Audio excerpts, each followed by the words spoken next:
Welcome to Tom Papa's Come to Papa.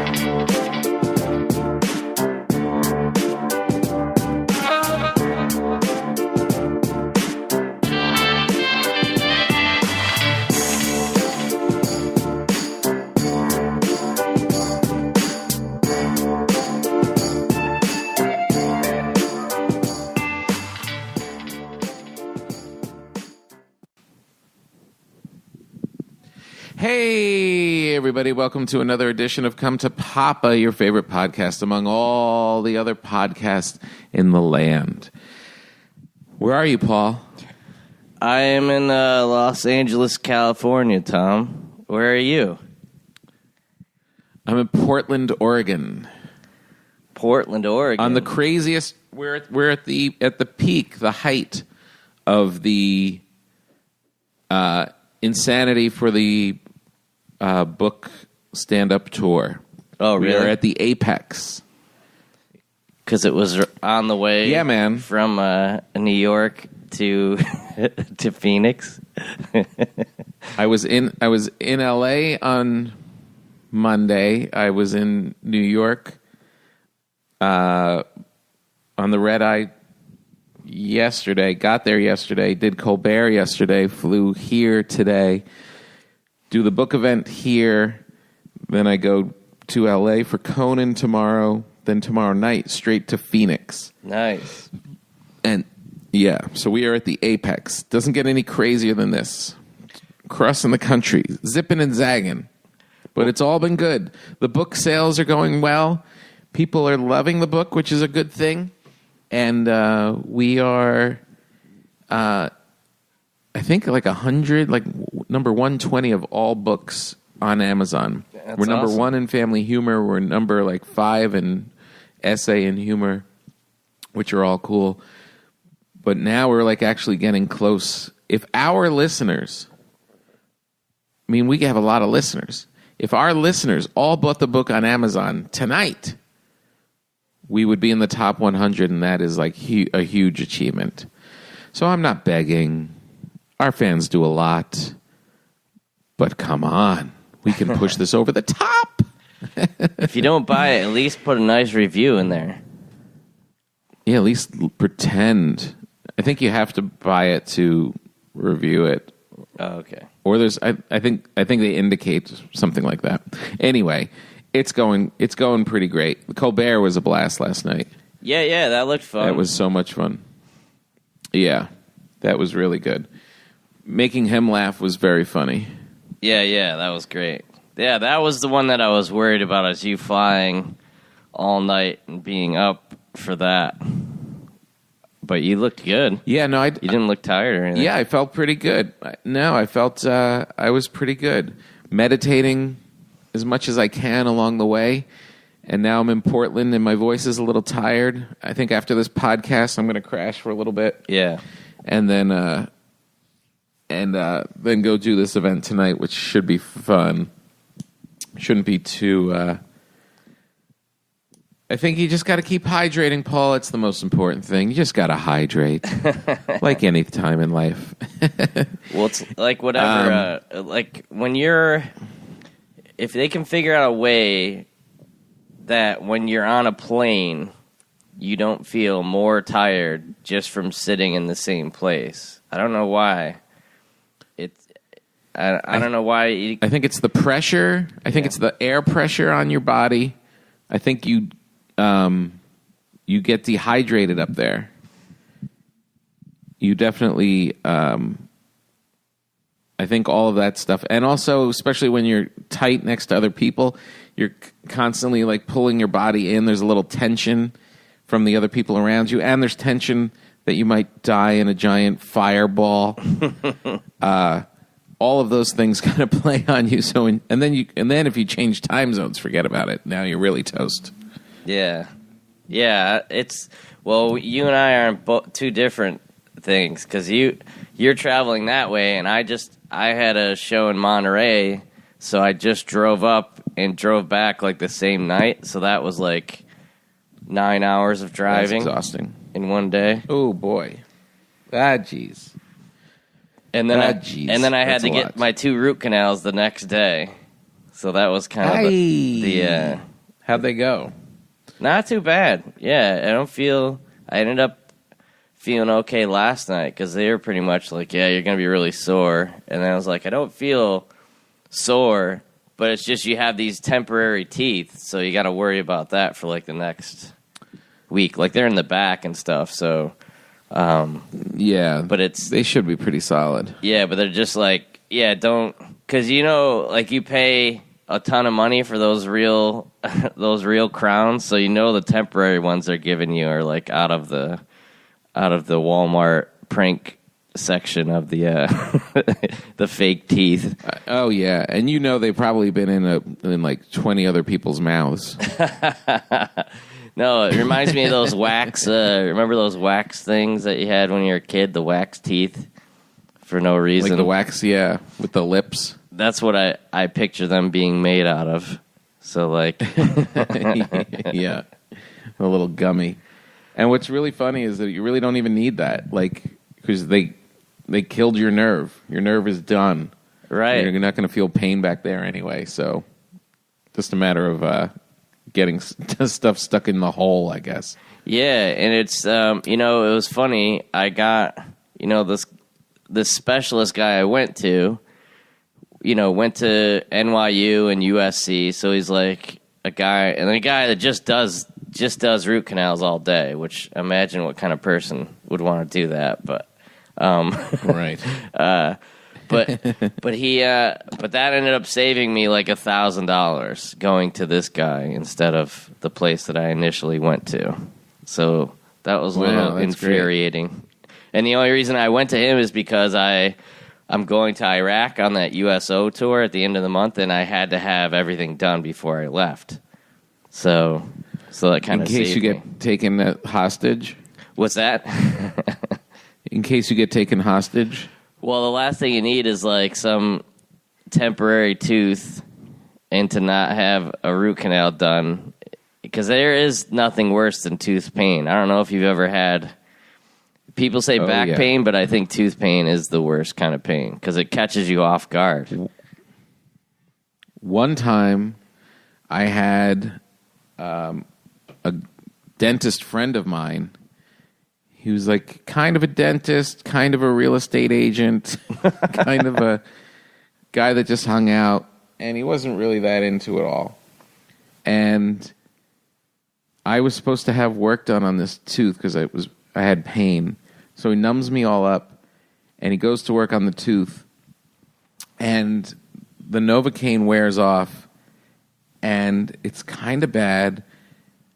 The next morning, it's so bad that I can't even like lift my head up. I'm like, oh my God. I was in a cafe and I was trying to write, and I was just like holding on to the table as this throbbing pain was shooting through my skull. He had worked on the wrong tooth. Oh my gosh. He had worked on the tooth next to the tooth that was a problem. So now the problem tooth is now more aggravated. And just like you said, it was the worst pain. It's inconceivable. You don't even think of it as pain. You're just like in this another dimension.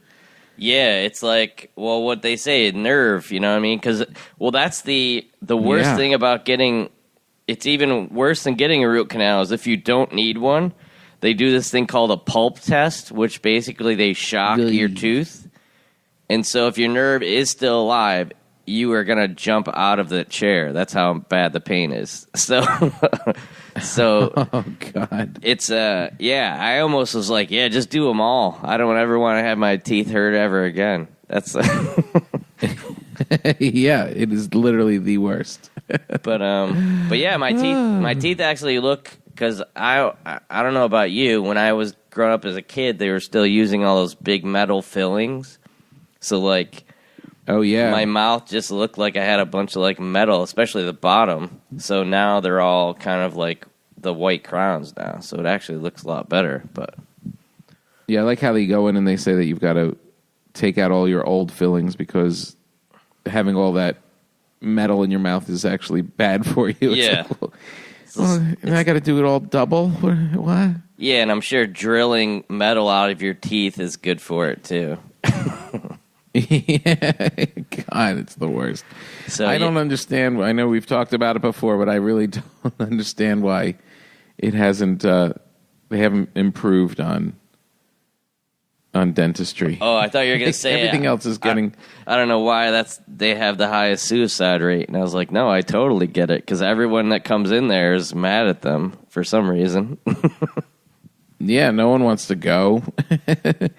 No, it's just so brutal. It's just, it all still looks like medieval torture. They've got all those tools that look like you're going to like just abuse somebody. And it's like, how are we able to do all these other advancements in medicine? And then dentistry is still like, no, we're just going to drill a hole through this porcelain tooth. It's so brutal. And the whole... How long did it take? That was the good thing is like a guy that just specializes in root canals now can do it in like a half hour. So it's pretty good. But that's good. But it's still the whole point of it is they just have all these tools to drill out the nerve out of your head. You know what I mean? So it's just like I know. Like a big screwdriver and like a big hammer that basically you're just trying to like kill this living pliers. Thing. Ugh. So brutal. So, yeah. Well, it's good you got through it. Well, that's the whole thing is like sometimes you just got to suck it up and just get all the stuff done. So I got like that deep cleaning and exam and all that kind of stuff done. So it was like 2 weeks worth of stuff. But, especially with us traveling all the time, like I had a tooth break on the road in December and it was just like a nightmare to have to do it. So I just want to keep up on it. So. No, that's good. That's what Sarah Silverman says, that death comes in through the gums. So you have to take care of your teeth. Death comes in through the gums.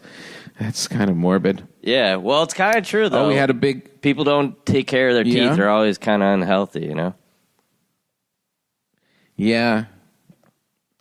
And people who let their nails grow are kind of creepy. Yeah. I had to take the red eye from New York, from L.A. to New York, and I paid for an expensive seat, and I just need to try and sleep because I got Colbert that night, and I settle in. I'm like, all right, this will be good. I'll be able to sleep for sure. Woman next to me comes on with a box of pizza.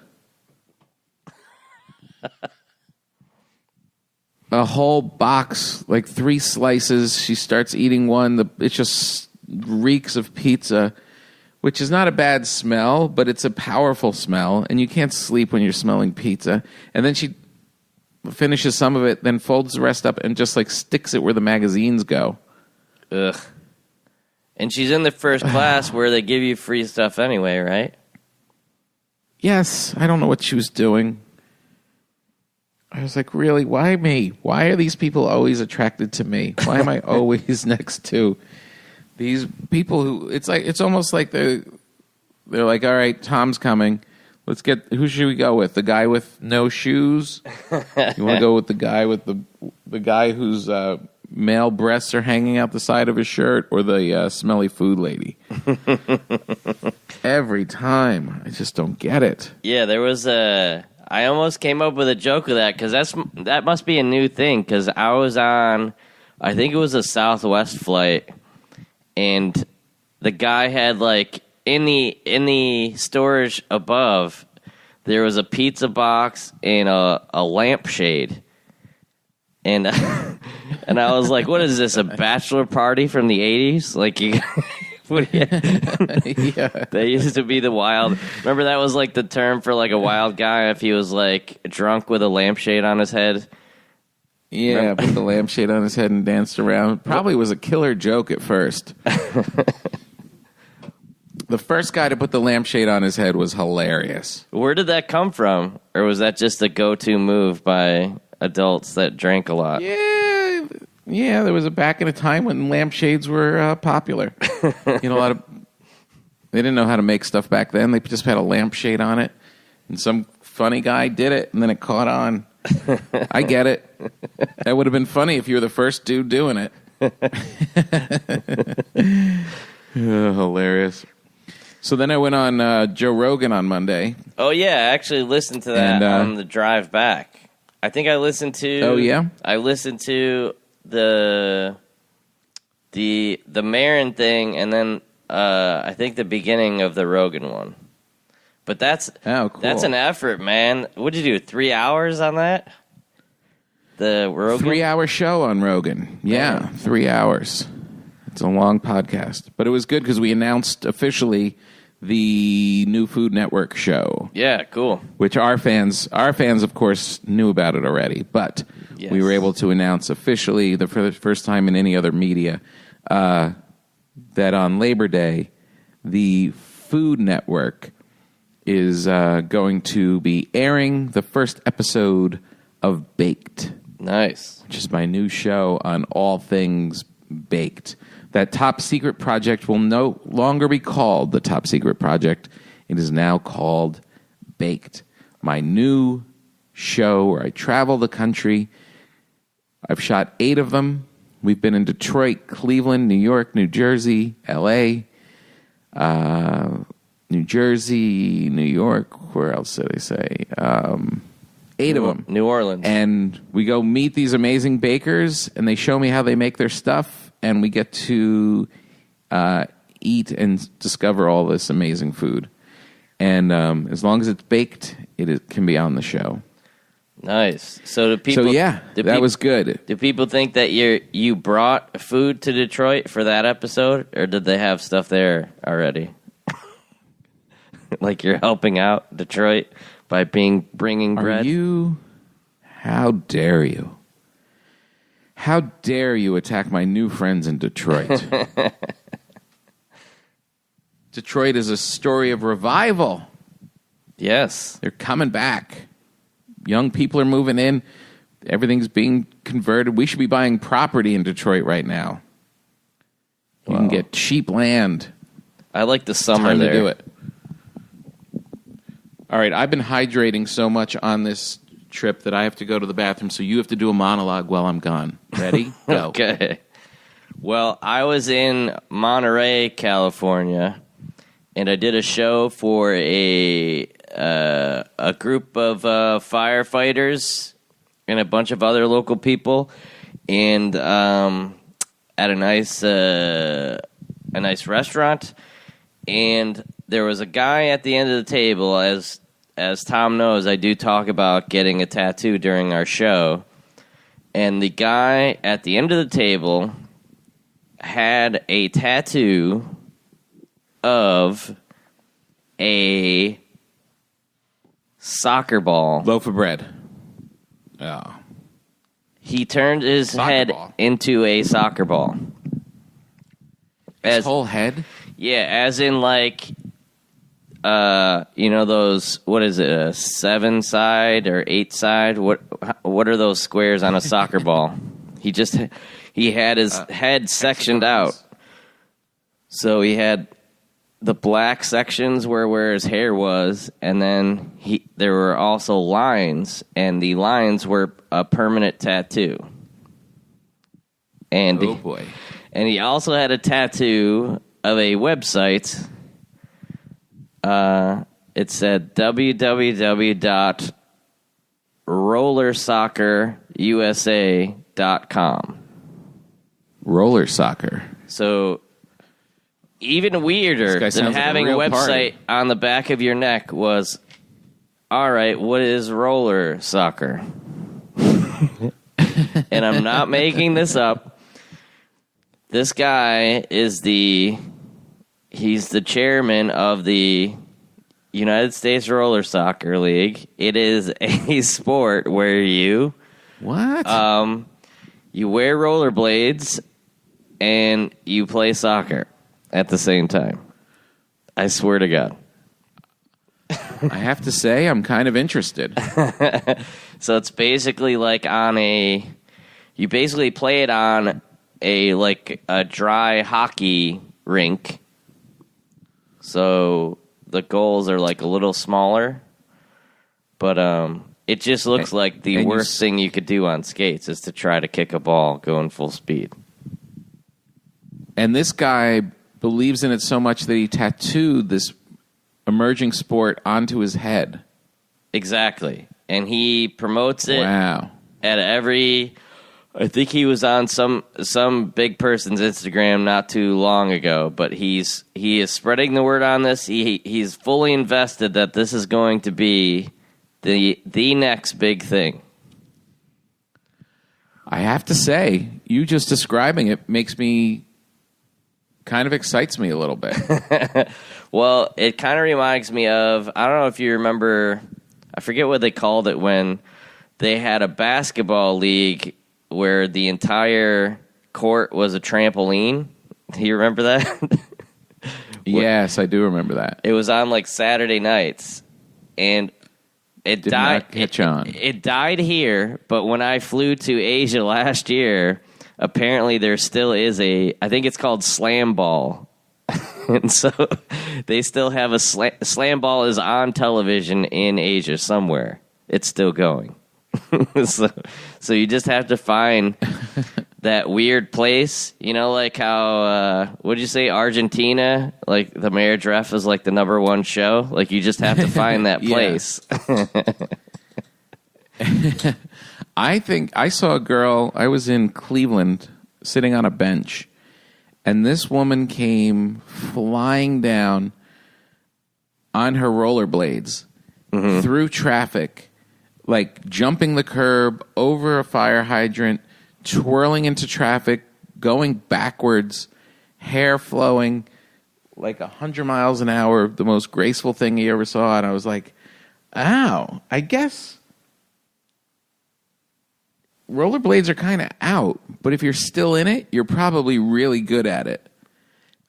Yeah. Maybe that's what the soccer thing is. Well, it's like skateboarding, too. Well, that's the first thing I asked him. I was like, are you using rollerblades or like the old school 8-wheel skates? Like the like you used to have it at the skating rink. And he's like, no, it's rollerblades. So, wow, that is pretty cool. I would, I have to say, I'm going to support this guy. Is there a team in L.A.? I'm not sure. I think he was a San Francisco guy, but he's following me on, because he took a picture with his head, because that's what I wanted to get the tattoo on record. But he's all in, man. God. If you got the website on the back of your neck, like that's when Tom Papa's fully in, when tompapa.com is on the back of your neck permanently. Oh man, Rob Zombie, buddies with Rob, of course, and every day someone is sending him a picture of another tattoo from one of his movies or from his bands or his albums. Right. People have Rob Zombie tattooed all over their body. That's crazy. I've never seen a Tom Papa tattoo. The whole reason I want to start posting pictures of my gnome tattoo is just to see if someone else will get it. Yeah. That's what you should have said to Rogan, because he went crazy with the tattoos. Those were the two things I was going to tell you to ask him about. That and his, because remember you always, whenever you talked about like getting like the hair transplant or like a wig or something like that, because he got 3 hair transplants. That's what that scar is on the back of his head. Oh, really? You didn't know that? And now he's bald. I had a dream the other night that I shaved my head. Like, not totally bald, but like, like a buzz cut. Yeah, that's what I got my summer cut. I don't know if you've seen it. I basically like shaved it down to like a 1. But I haven't seen it, but I haven't been watching TMZ this week. So that's what I went with my summer cut, and then I forget who There's something about like somebody who had a hair transplant or something, and then Rogan's clip came up, and it was him talking about it, because like what they do is they take like this big strip from the back of your head, so they actually they used to do it. I think they have better ways of doing it now, but like back in the day when he was on like news radio or something, he got it done. It was like sod, like a piece of turf. They would take off your neck and then farm out all the little follicles from that skin, and then cinch up what was remaining. They would bring those two pieces together and sew it. Yeah, on your head, which seems crazy to me. It does sound crazy. I was thinking about it when I was younger, and then someone on a TV show, they showed the whole operation, and I was like, oh, I don't think so. Yeah, that well, that's he had that scar, because now they do it where I think they just do like individual pokes, like in your head, but yeah. But it just looks, because I think it was like a Vice did a story about how people, speaking of that dentist stuff, people go overseas to get stuff like that done because everything here is so expensive. So like, if you needed 2 root canals done, you fly to Japan or something like that. If it was going to cost you $3,000 here, the flight there is $1,000. You get it done for $300 or something, and then you're on vacation too. So they're called medical vacations. That's a great idea. So where do you go for the hair transplants now? There was like some kid online that like flew. He went to one of those Asian countries to do it because I guess I don't know. Maybe it's like $10,000 here, and it's probably like $5,000 there or something. So he was kind of doing it that way. But just I forget. There's some other. I had a friend that did it. I had a friend that did it from New York and would go to Texas. It was a lot cheaper. Well, the guy who talks about it is that Tom Cotter. Is that the guy you're talking about? That's not who I'm talking about, but yeah, I know Tom Cotter. Because I think he got it done, and he used to tell the story about how, like, after you get it done, you have to keep, like, putting all this, stuff so you don't get an infection on your head. You have to keep, like, spraying it with saline and all this stuff. It just sounded horrible. Yeah. So why did Joe go bald? Well, I think he got three different ones done because he said when he was like on the sitcom, he was freaking out because, you know, like the same thing you said. Yeah, like, there's no bald guys on sitcoms. So it's like, I think it's one thing if you're hired as the bald guy, but to be hired and then that's kind of what I'm worried about with even the shaving my head. It's like, well, now I have the Food Network show. You don't want to just become like the bald guy for the next bunch of episodes. You just want to, whatever look you're hired with is what you want to kind of maintain. Yeah, because you know what was funny is I'm almost going back on. Oh, weren't we talking about this too? That I'm almost going back on the glasses thing. Like I'm pretty close. You're gonna get LASIK? No, just like not wearing them on stage again anymore. Why? Just as a look? I think it was like, I don't know. I just, sometimes I feel like, because your lenses are a lot bigger than mine. Like, you can see your eyes and everything on, but it seems like whenever I'm on TV or whenever I see like a tape of me, it always looks like there's like a shadow. And, you know, if I watch my old TV clips, it's like my eyes are pretty important to like most of the stuff just because I don't jump around so much. So it's like, I started thinking about it. And then somebody else was telling me how much better I look without glasses. So that always gets in your, what was her name? That gets in your head. What was her name? That shirt looks amazing on you, Tom. Who cares if it's what was her name? Polka dot. Her name was I was trying to think of that actress's name. The one from Australia, but I couldn't place it. You know what? If a dude tells you that, then no. Then no. You're not. Yeah, then you don't care. But if a woman tells you that you look better without your glasses, yeah, you're not wearing them again.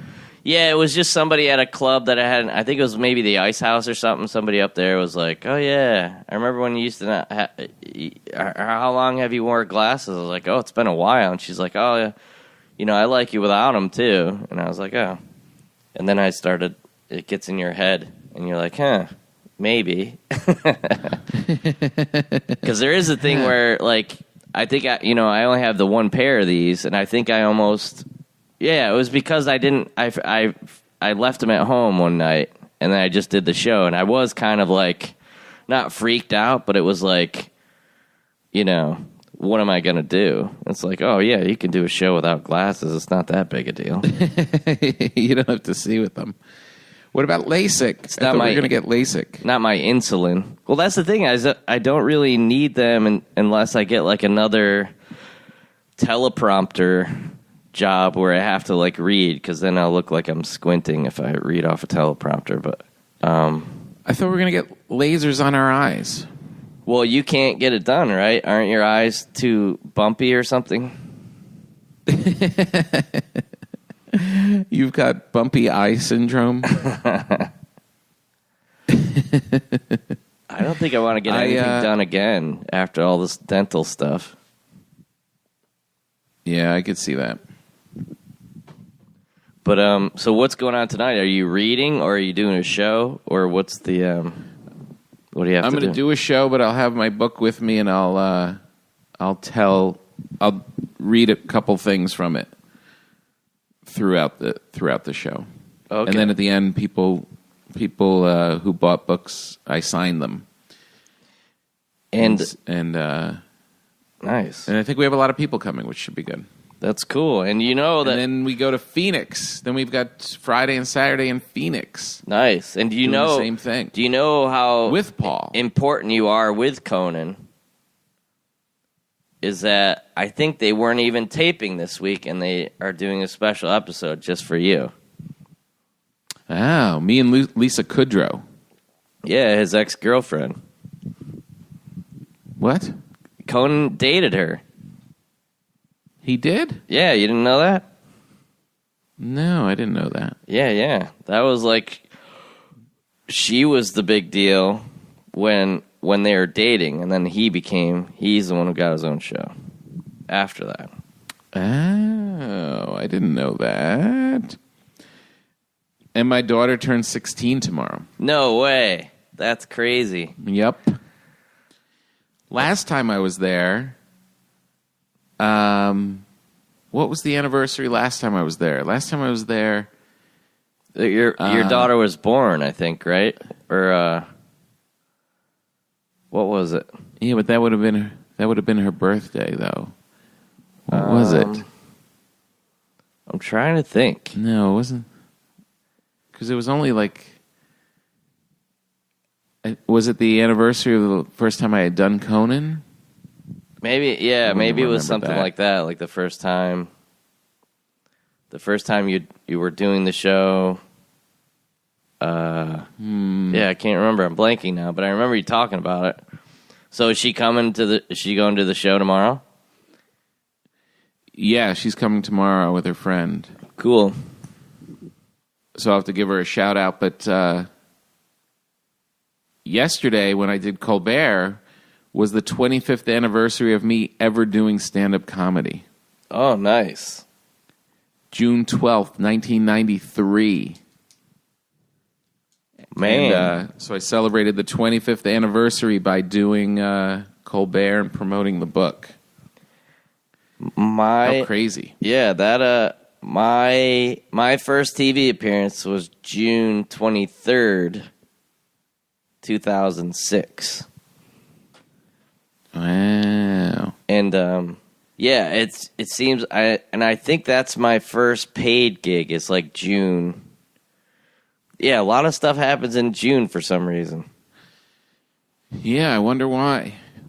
Dads and grads. What are you going to get your father? What are you going to get your father for Father's Day? Because he's in another state. Do you send him something?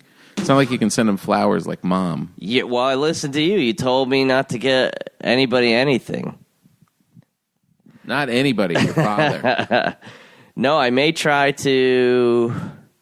I have one more week before I go overseas, and I may try to go see them before I go. But just so happens that also in the Tampa area that weekend are the men known as the New York Yankees. Oh, man. I haven't been to a game yet. I know, I haven't either. When all this is over. It's going to be late season. It'll be August, September for me because everything's going to be crazy up till then. You got to get George Shapiro seats because the Dodgers stink. Ooh, I know. So we can just go there and So you're not stuff gonna our faces. So on Father's Day, you're not going to do anything for your father, though. I usually call him. I send him something. Yeah, but yeah, it's not as big as. Are you suggesting I give him your book? Or Wow, I wasn't saying that, but it sounds like a good idea. It's a great Father's Day gift. Yeah, I don't feel like. I think I'm just going to call my father this year. I don't think I'm going to. I don't really send something. Well, it seems like you're, at least from the Marin interview, like, that everyone's trying to get you to get on your motorcycle and kill yourself. I mean, that's the thing. If you're with him, if you're around your dad, you'll hang with him, have a drink with him, give him a bottle of scotch or something like that. But if you're in another state, you're not sending your dad flowers. Like, I have the florist on lockdown. I could just call them. They know exactly who I am. They send it right over to my mother. Done. Mother's Day, birthdays, Easter. But Dad, no. No. Right? No florist. Send him a for pizza. Dad. Maybe that's a funny idea. Just send him a pizza. Just call the local pizza place and send him a pie. We didn't ask for this. We already had dinner. It's your Father's Day pizza. Yeah, send him the lampshade and the pizza. That's a good one. I'm going to, we'll be flying home on Father's Day morning from Phoenix. Yeah, I got to hustle back. I got a show back here that night. Because we still didn't know. Well, you have a crazy, don't you have like Salt Lake City next week and a bunch of other stuff? Yeah, I go to Salt Lake City and Washington, D.C., but I'm home Sunday, Monday, Tuesday, which is the longest stretch I've been home in a month. It's so crazy. Yeah, that is so crazy. That is nuts. If everybody would just buy my book, I wouldn't have to run around so much. If you want me to see my family, really you should just buy my book. That's what you should say on Conan. Just say, hey, I'm not saying that you're going to love it, but just buy the book so I don't have to leave my family, and bring your daughter out and say, look at this face. It's bothering me that I can't remember what the anniversary was for Conan. It bothers me. It was something with my daughter. It couldn't have been her birthday. That wasn't a year ago. Was it? I don't know. I don't think so. I wouldn't have been there on her birthday again. That doesn't make sense. A year ago? So I feel like it was pretty recent. But how was Colbert though? Because you've already done it once doing stand up, right? Was it? Yeah. Was it more fun just going on to talk, or do you like being warmed up? It was fun. I normally like doing stand up on the show more than I do just sitting there. But it was good. It was like the end of the show, and he was happy to let me just go. Yeah. He was happy. You know, I was like, I'm not going to make this really an interview. I'm just going to go. I'm going to use my time and just go.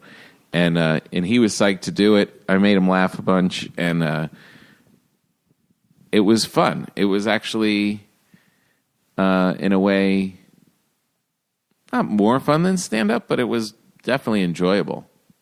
Yeah. I didn't walk off thinking, oh, I should have just done stand-up. Oh, you didn't? I didn't get to mention the bread show, which was kind of a bummer. I wanted to mention the bread show, but we ran out of time. Well, that's why I wasn't sure if you were just focusing on the book, because, I mean, that's good, obviously, because it was just, like, promoting the book, but... Yeah, that's why the appearance was purely about the book. Right. But then I was like, if I can sneak in the bread show, I will. But I'll wait and do that coming up in September. Yeah. I mean, you could mention it on a Conan or something like that. Just say. Yeah, I'm going to mention it everywhere I go, but we just ran out of time last night. Just say something about now I'm going to stuff my face. Or I have been stuffing my face. Whenever I do those shows, I just get excited for what I'm going to get to, what treat I get when it's all over. Yeah. Normally, I would go for nachos after a big thing, which is what I'm doing tomorrow for my daughter's birthday. We're going to go to Casa Vega and eat a big thing of nachos. Nice. That's always good. I always like to know, whenever you have something that's a little stressful, you got to know what your reward's going to be at the end. And yesterday at Colbert, we went to, made a reservation at Patsy's, which is this great Italian restaurant in 56 where Sinatra used to go. Oh, okay. And that place was good. So like the whole time I'm at Colbert, all I'm thinking about is spaghetti and meatballs. And red wine. I just want red wine. That's all I kept thinking. I just want wine. But what was the wasn't that the guy from The Wire that was on the show with you? Did you meet him? Yeah. Not? I met him very briefly, just going upstairs. Very briefly. He's a great actor, though. Yeah, he was. His first job was a dancer for Janet Jackson in the Rhythm Nation tour. Oh, wow, that's amazing. Yeah, he came from a dancing background, I guess. Wow. But he's awesome on that's very cool. Boardwalk Empire, too. But The Wire, of course. Yeah, my parents knew him from Boardwalk. They said he was great. I never really got into Boardwalk Empire. I watched the first part of the first season, and then I never just caught on. But everyone loved that show, and I thought I would love that show, but I don't know why. I didn't get to do it. Yeah, you just have to get in the mode of watching it. Like, you know how you kind of get in that world? That's why binge watching is so, like, such a thing now, because remember all those times where you saw a show and you're like, oh, I wish there was another one, and now there is? Like, yeah. You know, even a movie, like every movie has a sequel now, so you can watch the next movie, you know? So it's like, yeah, you know, imagine you're a kid and you see the Harry Potter for the first time, and then there's like 8 more of those movies. You must be like super psyched. Would you go see the Harry Potter Broadway play? There's 2 of them, and you pay for 2 separate Broadway plays and watch them back to back. You lost me at Broadway. I don't even think I've seen it. It's pretty ridiculous now. They have almost... Isn't there a Mean Girls show now? And it seems like Broadway has gone to where it's like anything that's popular, they try to make a show. Like the Spider-Man. Mean Girl. I don't know how you could say that. Don't you think they would have made a SpongeBob musical anyway? Yeah. SpongeBob, Shrek, Mean Girls. The Spider-Man was the big failure, though. Remember that? Like every time they did a test show, the contraption that the spider held him up would spider kept falling. Stuck. He got stuck above the crowd for like an hour. Yeah, the spider kept falling, getting hurt. Yeah, I don't think he had. I think they made a mistake and didn't cast a real Spider-Man. He's busy. If he had a real Spider-Man, he would have stuck to the walls. Didn't you two do the music? Yeah, that was the big selling point. Yeah. And even Springsteen's on Broadway. I thought you were going to do that. I am going to do that. I'm going to find a way. It's so expensive. So damn expensive. But at least that's original work. It's not like a kid's cartoon. Yeah, but I think it just... Getting all SpongeBob-y. It just points to, like, you know, if something's good, you can make money. But, yeah, I don't know if Would you pay to see Seinfeld the musical? No, but I mean, a guy like him, if he wanted to do, a 3-month run on Broadway, you don't think that would make a boatload? I'm sure. Oh, yeah, he kind of does it with the Beacon shows. Right. Yeah, that's what we got to get Tom Papa on Broadway.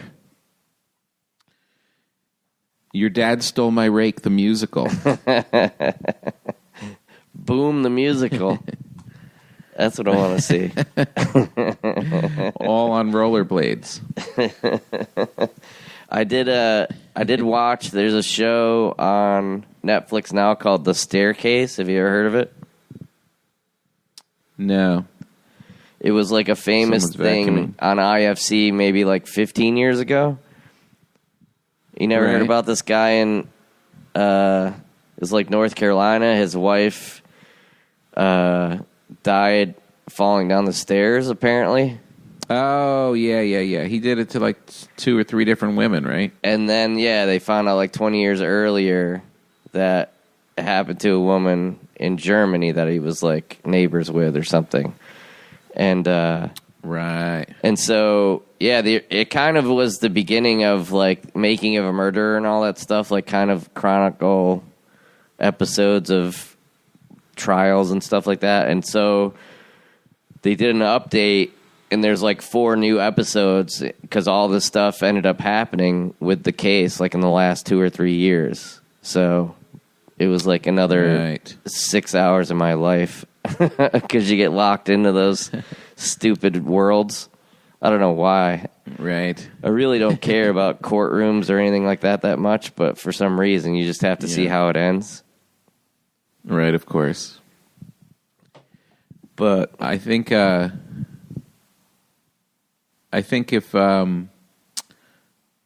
was to watch any show at this point, it would be anything with Sandra Bullock. Why? Oceans 8? Is she in Oceans? Ooh. She has to be, right? Isn't she? Yes. I'm going to put her in Your Dad Stole My Rake, the musical. I just wonder why Billy Ocean isn't in Ocean's 8 or any of the other Ocean movies. I'm sure his agent is like, come on, it's right there. All you gotta do is put one of his songs. Can you hear this vacuuming? No, your connection's really staticky though, so I don't know how loud it would be on the other end. Oh my God. I don't know why. The same way when I go out to airplanes, people with bare feet and bags of McDonald's sitting on my face. When I go to a hotel, they decide that they're going to clean every inch of the hallway and do major construction on the ceilings of the walls next to me. Everywhere I go. I don't understand it. Why all this upkeep in these damn hotels? Right now, I think there's someone doing construction and vacuuming at the same time. Yeah, that's... It is like out of... I wonder if you could do like a faulty towers from the customer's perspective. Like, that's funny. Flip it. Yeah. Because, he was like a guy who had the perfect life if he didn't have any customers. So, just being a hotel and like everything that could go wrong does go wrong. Or even the other way when they, when they keep calling your room and bugging you like, hey, how's everything? And then you get a knock at the door and you're like, here's some chocolates. And it's like, I'm just trying to sleep. I don't want to. Just leave me alone. I don't want dessert. Funny. Yeah, that's it. All right, man. Well, I'm glad we were able to sneak this in. Yeah. Well, get some rest, man. I mean, you made it through the flight part. I mean, tomorrow will be a quick flight. There's no rest. When am I getting rest? Tonight. How am I going to rest? Tonight? What time are you flying? I'm doing a book event in Portland. Well, I know, but after that. I got to do a show and then sign books. Yeah, but you don't have to take a red eye anywhere. You're on Easy Street. But you should go to that place for that chicken again. Find out where that is. Oh, that's downtown. I'm on the other side. I'm closer to the club. Yeah. That was good chicken, though. I got to remember that place. No, I'm only going places where I can walk. So it's all food trucks and strip joints. It's not bad. Just like every week on the road. All right, everybody. Thank you. Buy the book for Father's Day. Go on Amazon, write nice reviews. You guys are the best. Patreon subscribers, your podcast is coming soon. Enjoy your life.